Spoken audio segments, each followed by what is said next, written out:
Many of us are raised with this toxic belief system that in order for us to demonstrate our love, we must suffer, we must self-sacrifice, and we must neglect ourselves, neglect our very own needs in order to show somebody else that we truly love them. And so we're raised with this mentality, most times unconsciously, right? We're seeing the relationship dynamics of those around us. And so we pick up on those and we carry those throughout life. And now we find ourselves as adults creating our own relationship dynamics, whether it's intimate relationships or friendships, etc.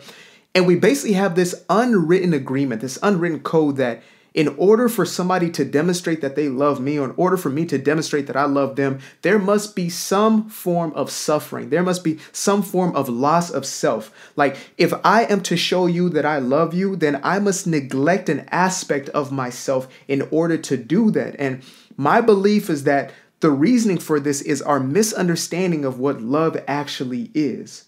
A misunderstanding of what love actually looks like and feels like. And this is what happens when you have a society that has created this ideology or this idea that love is something external. Love is something outside of ourselves. Love is something that we must go and attain, or something that we must go and seek, something that we have to get out of somebody else. And so when we have that mentality, we believe that love is an exchange. And the only way we can receive love, and I'm using quotations or air quotes right now because it's not true love, but we believe that in order for us to receive love, we must do something. And in order for somebody else to receive our love, they must do something. And so again, we move through life with these unwritten agreements between us. We have these unwritten codes, the ways in which we move around, where we have these conditional forms of love, where one person must do something, one person must say the right things, one person must consistently show up in a specific way in order for them to receive that part of ourselves. Now, in truth, love, or the highest expression of love, is wishing for somebody what you wish for yourself, or desiring for another what you truly desire for yourself. The highest ideal that you have for you, if you have that same desire for somebody else, that is love. And if you do have that, if you truly have that desire for somebody else, you're not going to neglect yourself. You're going to be a representation of it first and foremost, and you're going to pour into others in the same way. You're going to speak life into others. You're going to do things from that place of fullness. But what we oftentimes find ourselves doing, again, is leaving ourselves completely, neglecting ourselves. And I'm not using this to be dramatic or to be drastic. I mean this. Think about it.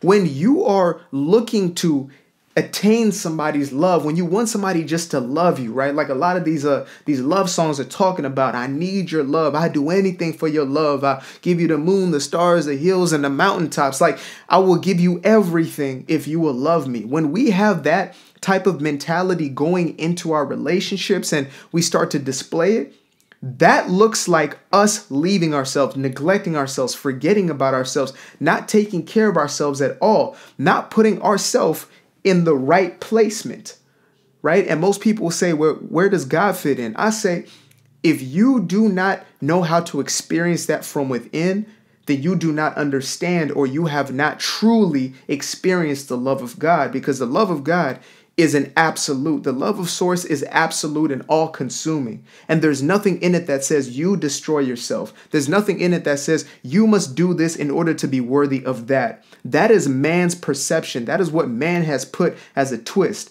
right? Man makes God in his own image. And so what does man do? Man says, I am a bitter person, therefore I have a bitter God. Man says, I am a judgmental person, therefore they create a God who is judgmental towards others.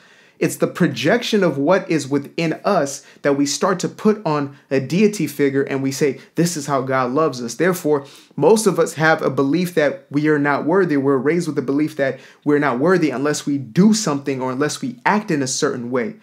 And that just came from upbringing. That just came from, the system we've built on competition, etc., where we basically look to find our placement of worth, our placement of value through what we do, what we produce, how we show up in the lives of others or in the eyes of others. And most times it's not even really like how we're showing up in people's lives, like how we're truly serving from that righteous place within us.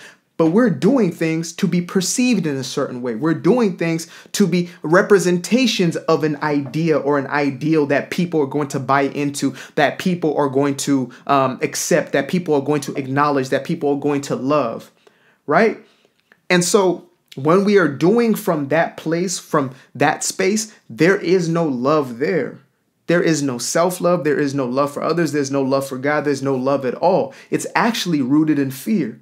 And love and fear, true love and fear cannot coexist. They cannot live in the same space. They cannot occupy the same being. If you are in a state of love, you cannot simultaneously be in a state of fear. Fear is the lowest vibrational frequency known in this universe or the unknown universe thus far. And love is the highest. Therefore, we can't be in both places at the very same time. And so what we find is we justify or we give titles to things that they are actually not, right? Or like I said, we justify one thing as being something else. So we'll say, well, I know he loves me. I know she loves me because he or she does X, Y, and Z. I know they love me because they're doing these things. When in reality, that is just our justification.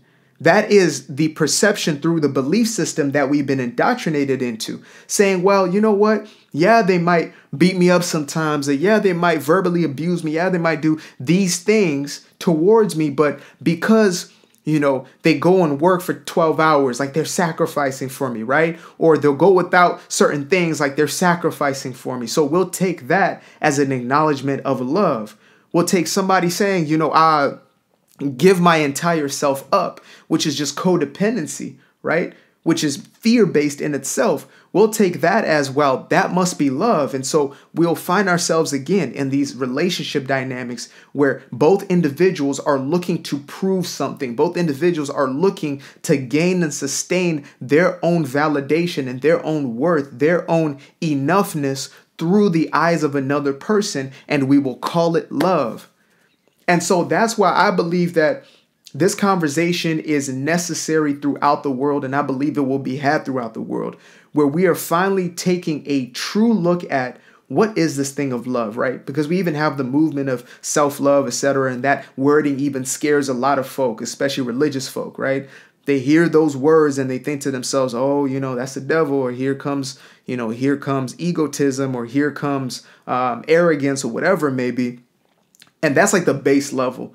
When you're an individual who is so removed from yourself, when you're an individual who is so rooted in shame, in the belief that you're not enough, in the belief of brokenness, in the belief of fallenness, or whatever title that you may want to put on it, when you're so deeply rooted in that place, it's hard to even fathom what self-love looks like. It's hard to even fathom that a person can love themselves, because also we connotate love again with external things. So we think to ourselves, well, self-love means this person thinks they're better than everybody else. If somebody loves themselves, that means, they're forgetting about everybody, and they're arrogant, and they're selfish, and they're self-righteous, etc., etc.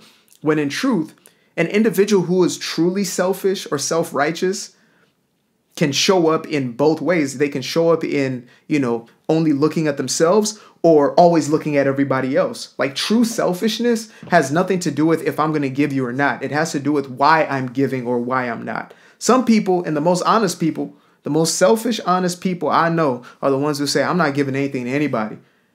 But there are also those who are very disingenuous and dishonest with themselves and others, and they say, or they see themselves as so selfless, and they continue to give, but they're only giving because they want to be accepted. They're only giving because they want to be liked. They're only giving because they want to be seen in a certain light by other people. And I understand that because I was in those shoes at one point in time.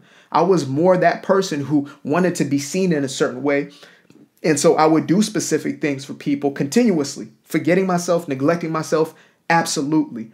Just so you could see me in a certain way, so I could feel good about myself. Again, it comes back to ourselves. It has nothing really to do with the people we say that we're helping, or we say that we are in service of, right? And so I really want to bring it back to this idea of, again, the connection of love and suffering, which I believe is actually an oxymoron. Like, it's contradictory. They can't exist in the same place. If you are suffering, then how are you truly in a state of love? If love is the highest vibration, if love is the highest experience, then there is no suffering in that space. Does that make sense? True love, there is no suffering. Like when you're giving from a state of love, you're not feeling like you're losing something or you're lacking something. You're giving from a place of absolute abundance. Like you can't help but give when you're in a real and true state of love, which is an internal aspect of self. It's not an external. Again, I will be redundant about that because this is a belief system we really need to ingrain in our everyday understanding. When I am in a true state of love, I am giving from a place of outpour. I'm giving from a place where my cup runneth over continuously. I'm giving from that cheerful heart. I'm giving from a real place within me. That is love. And so if I'm giving from that place, there's no lack. If I'm giving from that place, there's no scarcity. If I'm giving from that place, there's no resentment or bitterness towards my giving. There's no second agenda that I'm putting behind things.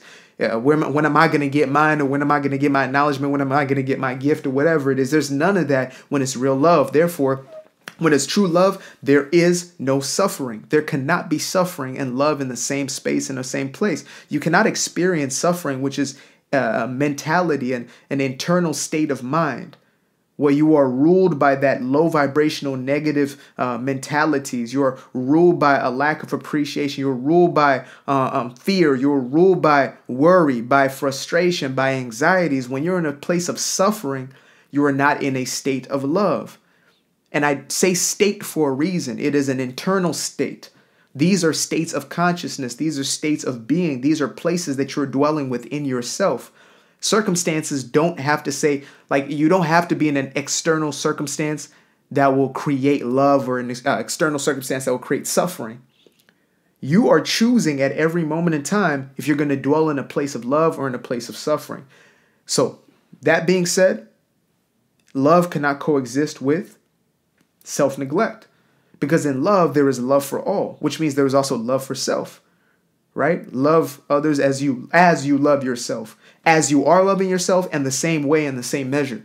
I want the best for you because I want the best for me. I do the best for you because I do the best for me. That is a true representation of love. When I start to neglect myself, that's when I'm starting to go externally. I'm looking for something. I'm pouring from an empty or a half full cup.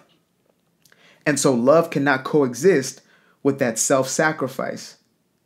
And love cannot coexist from a place of self-neglect. There is no neglect in love. Love is all-encompassing, right? Even those things we judge in most states of mind, in a negative state of mind, or, in a worse state of mind, in an ego state of mind, the things that we judge, we no longer judge. We won't even look at them. And if we do look at them, we're able to have under and understanding about those things.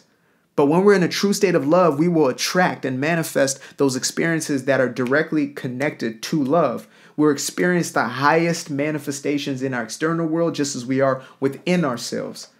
That is love, and love always shows itself in that way. So again, if you find yourself in relationships and you find yourself in friendships and you feel as if you're always emptied out, it's because you are not actually dwelling in a state of love. And you continue to attract people to yourself who you feel as if are always taking or draining from you. It's because there is a belief system that you're holding on to. I know this is not always easy to hear. It's not always easy to hear that we are the ones responsible for our own existence. We're the ones responsible for our own life, for our own physical manifestations. And that our belief systems, our own belief systems, the ones we continue to carry, whether it's unconsciously or consciously, right? Whether it's on autopilot or whether it's with intention. The belief systems that we carry continuously in life are going to create our life. And a belief system is nothing more than a thought that has been that has been activated over and over again, a thought that's been focused on for a prolonged period of time until it starts to show itself in our physical world. And so we have the opportunity, we have the privilege, and we have the blessing as creators in this life, or as co-creators in this life, to create a new experience for ourselves, to truly experience love. And the only way we can start to do that is by letting go of that consciousness, that belief system, that state of mind, that love is suffering, love is sacrifice, and love is self-neglect.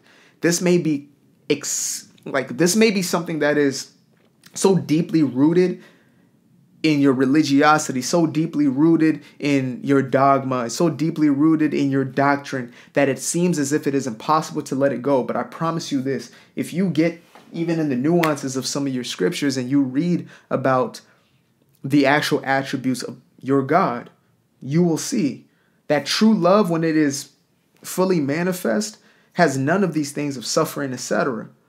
It is the dogma that teaches that. It is man's, interpretation that teaches this thing. Life is bountiful. Life is abundant. Life is overpouring. Life is overflowing. Look at nature and it will show you these things in and of itself.